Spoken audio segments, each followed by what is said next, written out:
Very good afternoon, students. I hope you guys are very fine.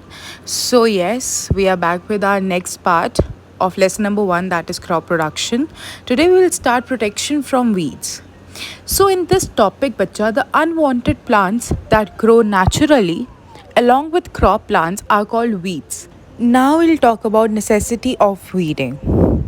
Weeding is necessary because weeds complete with the crop plants for nutrients, water, sunlight, and space and affect their growth badly.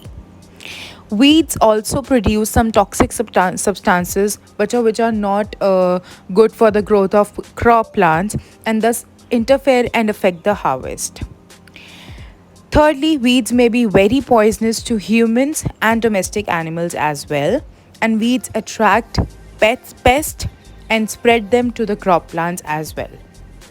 Now we will discuss some adopted methods of weeding. First is mechanical method.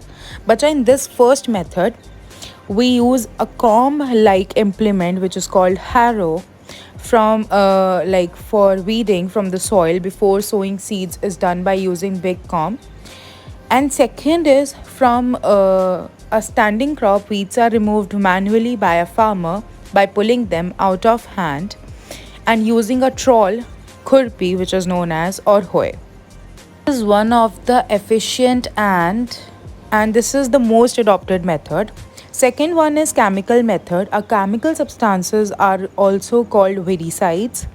These weedicides kill the weeds but do not harm the crop plants.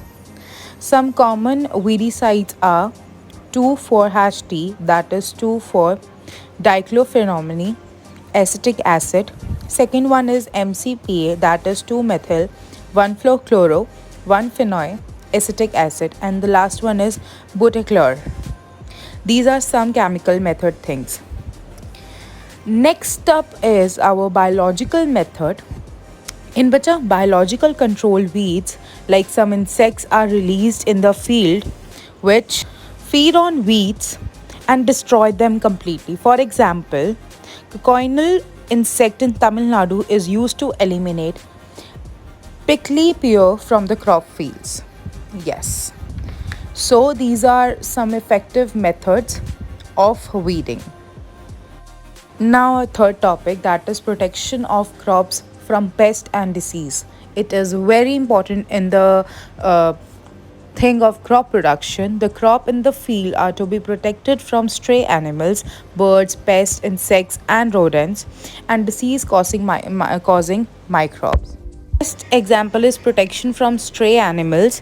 Crops can be protected from stray animals like cows and buffaloes by raising wire fence all around the field, all around the harvesting field, so that they will not enter the field easily. The last one is protection from pests.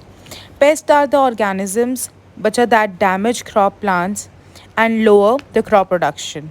The common pests are fungi, weeds, insects like grasshopper, termite, moth, beetles, cabbage, etc., and rodents. And the next one is protection from birds. Birds can be scared away from fields by placing scarecrows or by beating drums so that they'll get scared. And this was it for this session, bacha. Rest will continue in next session. Till then, take care. Bye bye. Have a good day.